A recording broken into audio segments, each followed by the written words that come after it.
Hello everyone, so hope you're having a good day so far. Today I am going to show you guys a little Easter egg dye experiment, and I'm going to go through step by step.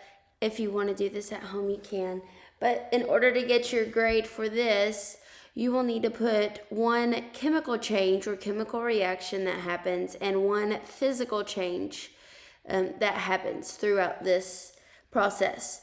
So there will be an assignment posted for that on there, so keep a lookout for that. And I'll explain what you need to put for that as well. Okay, so for this, you need either plastic cups or a muffin pan. You need baking soda and vinegar. I just got white distilled vinegar. And then you also need food coloring. Now, I got this little kit. It's coloring cups, and it came with these little colored tablets. 5 of the ones I'm going to use these color tablets to see if it's any different than using regular food coloring. Okay. I'm going to spoon the baking soda into the cups. Now, I boiled a dozen eggs already, and the way I boil eggs is I put the eggs in a pot, fill the pot up where the eggs are completely underwater, bring it to boil. Once it is boiling, put a lid on the pot, take it off, and I let mine sit for 10 minutes since I probably won't eat these eggs. But of course, like if you're going to eat them afterwards, like depending on how hard you like your eggs is how long you need to let it sit. Okay, so I'm going to put baking soda in each of these.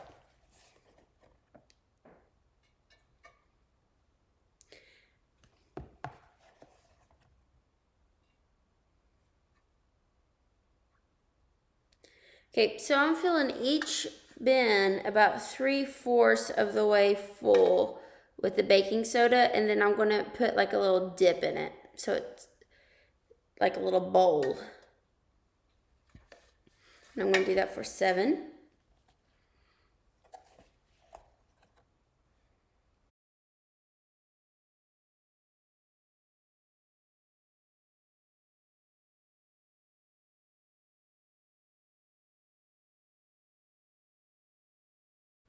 Making a little bowl. All right, in the middle of the little dip you have made in the tin, I'm putting food coloring. Gel food coloring, liquid food coloring, anything like that will work just fine. Any color you want. Now, in this kit, it came with a wax stick. So any wax stick will work, or even like a birthday candle or something will work as well. And it's supposed to make a design. So I'm going to do a little design on some of these to see if it works, and then some I'll just leave blank.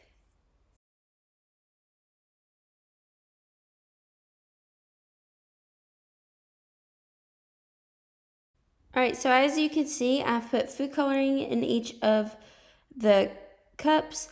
I'm going to stir in a couple of these to see if that makes any difference. I think I'm going to do one of the green ones and one of the blue ones.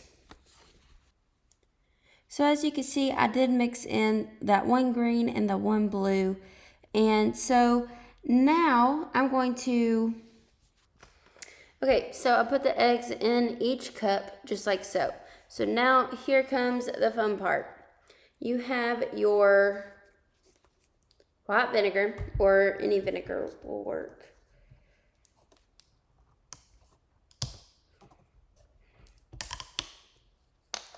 All right, I'm going to pour it over the egg.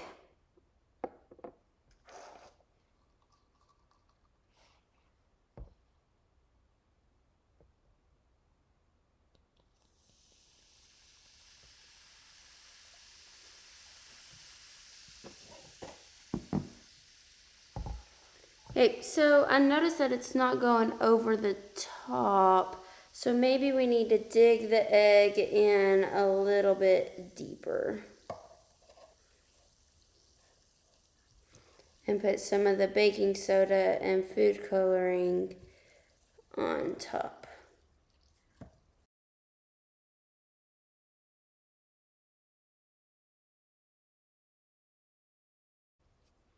Alright, so now that we've kind of put it all over it, let's try this one.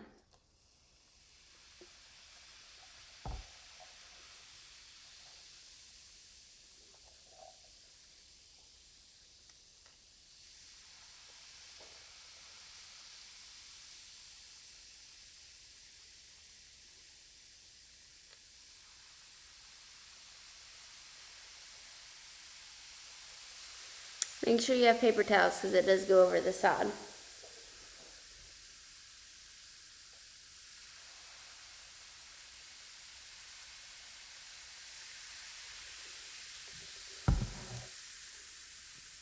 This looks like a pretty rainbow though. I'm going to clean this up and then set this aside for about 5 minutes for everything to stop bubbling, and then we'll get them out and see if we could see any difference.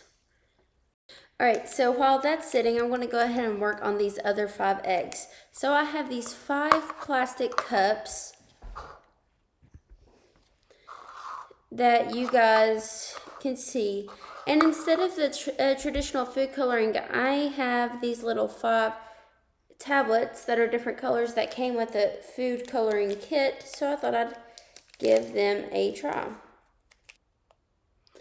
Okay, I'm going to put 1 tablet in each cup.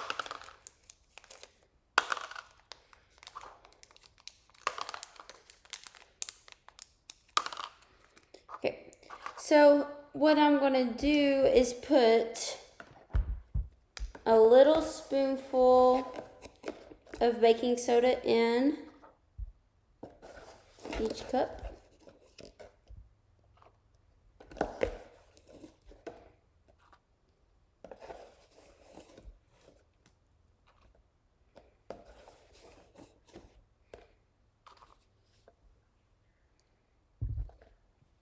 Okay, now I'm going to put an egg in each cup. I did not use the wax on any of these to decorate. These are just going to be pretty colors. Alright, and now I'm going to put just a little bit more baking soda around the egg, kind of like on top of it.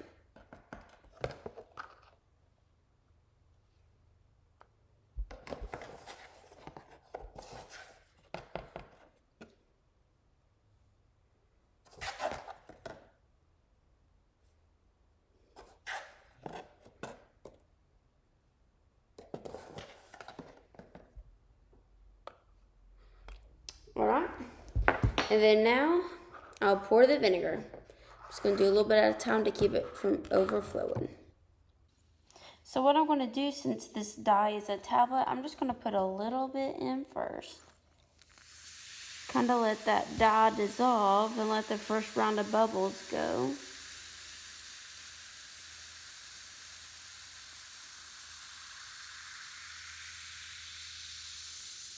And then I'm going to pour enough for it to fill over the egg.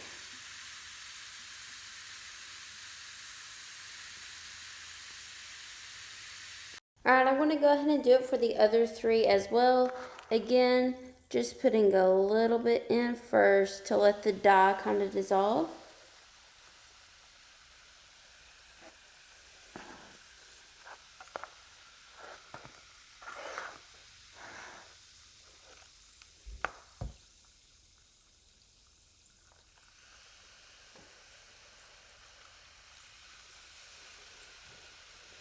And then just slowly keep adding until there's enough vinegar over it for it to soak.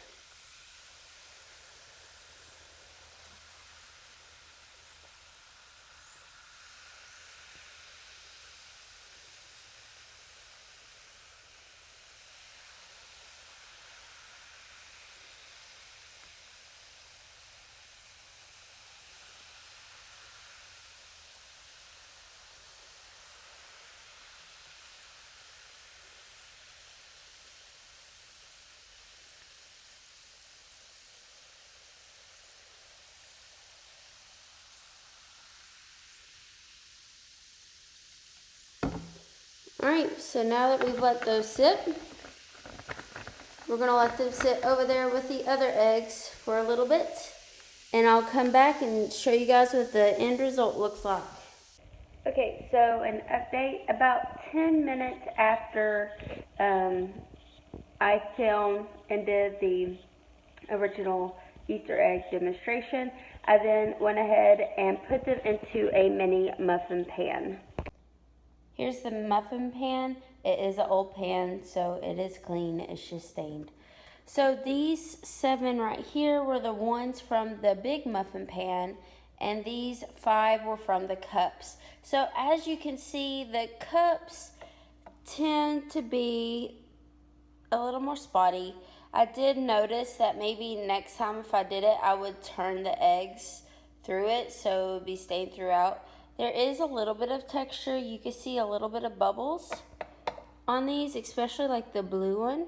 You can see the different bubbles.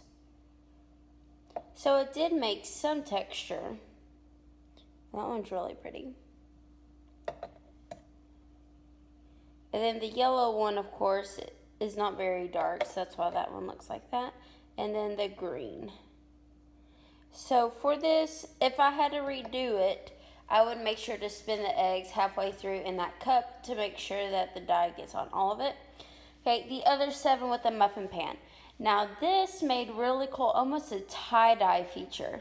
And then the wax did work. So like this one, I said, "You cute," using uranium, copper, and beryllium.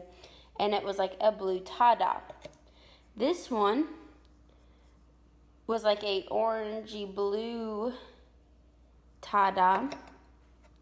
This one has some blues and greens in it, and I made it tie-dye color. And I used wax to make like a little design. So I would recommend too, the wax with this, the whole egg got colored, so you'd be able to see the wax more. You can see the wax here too, it's just not as prominent. Like this one says "I Heart Kim," so you could still see it, and that one's like a pretty blue tie-dye with a really cool feature. You will notice that these still have like some baking soda on it, which you could just wipe off. They are pretty much dry now. And then this was the one that we didn't put any on top of it, so you can see it barely got colored, but it made for a really pretty tie-dye. So that's it for this demonstration. You are welcome to do this at home, and if you have any questions on what I did specifically, let me know.